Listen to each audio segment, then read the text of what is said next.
دنیا سے پہلے بھی ایک زندگی تھی ہماری، ہم بتا کر آئے ہیں، عالم ارواح میں وہ زندگی ہم گزار چکے ہیں جس میں ہم نے اللہ سے عہد کیا تھا، الست بربکم قالوا بلا۔ کس نے عہد کیا تھا؟ ہم تھے، میں تھا، آپ تھے، ہم میں سے ایک ایک فرد تھا۔ حضرت آدم بھی تھے اور حضرت ابراہیم بھی تھے اور حضرت محمد بھی تھے صلی اللہ علیہ وسلم علیہ الصلوۃ والسلام، اور وہ انسان بھی تھا جو تا قیام قیامت اس دنیا میں پیدا ہوگا۔ بیک وقت تھے، باپ اور بیٹے کی نسبت اور پوتے اور دادا کی نسبت نہیں تھی، ہر فرد اپنی جگہ پر، اگرچہ روح کی کیفیت میں، روحانی حالت میں، یہ جسد مادی نہیں تھا، ارواح تھی۔ الست بربکم قالوا بلا۔ پھر ہم سو گئے، ہمیں سلا دیا گیا۔ ایک موت ہم پر پہلے وارد ہو چکی ہے۔ آپ اندازہ تو کریں، ان حقائق پر غور کرنے سے کس قدر وسعت ہے۔ اس موت کا کیا خوف؟ ایک موت تو میں بتا آیا ہوں، موت کی ایک نیند میں سو چکا ہوں، ایک نیند اور سونا ہے۔ نہ اس موت نے مجھے معدوم کر دیا تھا، نہ یہ موت مجھے معدوم کر سکے گی۔ یہ ہے وہ انداز جس میں کہ پھر کہتے ہیں مولانا روم، پس 76 سم کے ز مردن کم شوم، مجھے کیا اندیشہ ہے کہ مرنے سے میرے اندر کوئی کمی آ جائے گی؟ موت میرا کچھ نہیں بگاڑ سکتی، میں تو ایک موت سے تو گزر آیا ہوں۔ ربنا امتنا سنتین واحییتنا سنتین فاعترفنا بذنوبنا فهل الى خروج من سبیل۔ جہنم میں اہل جہنم یہ فریاد کریں گے، پروردگار تو نے ہمیں 2 مرتبہ مارا، 2 مرتبہ جلایا، اب ہم نے اپنے گناہوں کا اعتراف کر لیا، تو یہاں سے نکلنے کا بھی کوئی راستہ ہے کہ نہیں؟ 2 موتیں، ایک اس وقت تو ذرا تصور تو کیجئے، میں ازل میں تھا۔ ازل کسے کہتے ہیں؟ عہد الست جب ہوا ہے، کوئی تصور ہے اس کا؟ میں تھا، آپ تھے، ہم نے اللہ سے عہد کیا، پھر یہاں آیا، یہاں سے پھر عالم آخرت کو انتقال ہوگا، اور وہ عالم آخرہ ابد الآباد تک ہے، خالدین فیہا ابدا۔ زمین و آسمان کا فرق ہے، کہاں یہ 50 60 70 سال، اور کہاں وہاں سے وہاں تک انا للہ و انا الیہ راجعون۔ دوسری ڈائمنشن کیا ہے ہماری فکر کی وسعت کی؟ اس دنیا میں بھی جو کچھ ہو رہا ہے اس کا ایک ظاہر ہے، ایک باطن ہے۔ ظاہر میں کسی شخص نے پتھر اٹھا کر کسی کو مارا، وہ لگ گیا، وہ یہ سمجھے گا اس نے مارا۔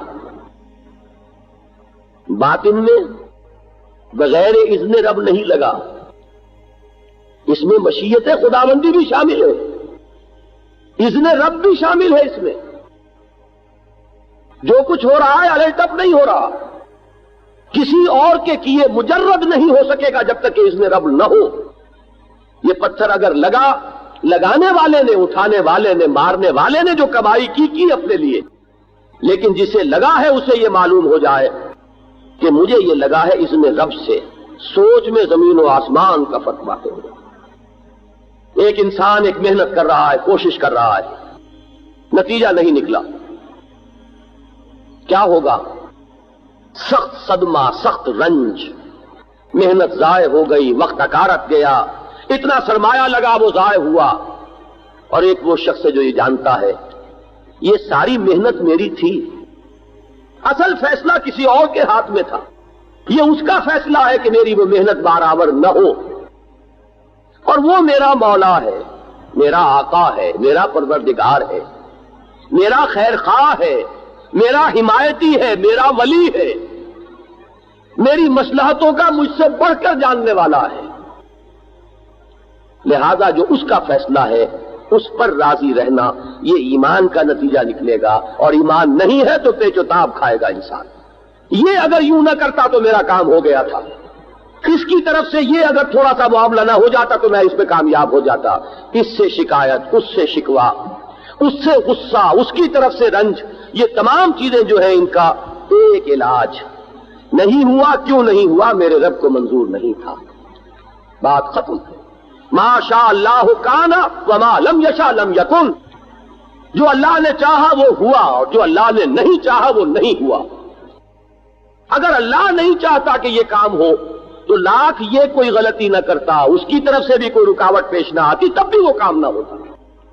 اگر اللہ کا اذن یہی ہے کہ کام نہ ہو تو کسی کے رکاوٹ ڈالے بغیر بھی وہ کام نہ ہوتا، اور اگر اللہ کا فیصلہ یہ تھا کہ یہ کام ہو تو لاکھ سب رکاوٹیں ڈال لیتے تب بھی وہ کام ہو کر رہتا۔ جسے یہ حقیقت معلوم ہوئی، آپ سوچئے کہ کتنے چکروں سے وہ نکل آئے، کتنے صدموں سے، کتنے شکووں سے، کتنی شکایتوں سے، کتنے پیچ و تاب سے اللہ تعالیٰ نے اس ایمان کی بدولت اس کو رستگاری، اس کو رہائی نصیب فرما دی۔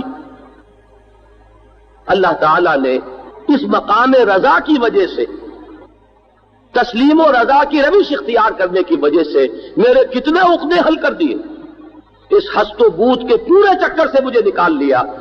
یہ ہوا تو کیوں ہوا، اور یہ نہیں ہوا تو کیوں نہیں ہوا، اور اس نے کیا، اس نے یہ سارا نقصان مجھے پہنچایا اور اس کی وجہ سے مجھے یہ ساری تکلیف پہنچی، وہ اگر یہ نہ کرتا تو یہ نہ ہوتا، کاش کہ میں اس وقت یہ کر لیتا۔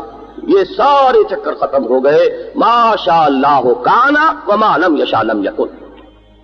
یہ دو ڈائمنشنز ہے کہ جس کے اندر فکر اور نظر اور سوچ، اس کی وسعت جو ہے، واقعہ یہ ہے کہ جتنا آپ اس پر غور کریں گے اس کی عظمت سامنے آئے گی۔ کہاں یہ تصور کہ زندگی بس یہی زندگی ہے، کہاں وہ تصور، ازل سے ابد تک رواں دواں ہے یہ سلسلہ حیات۔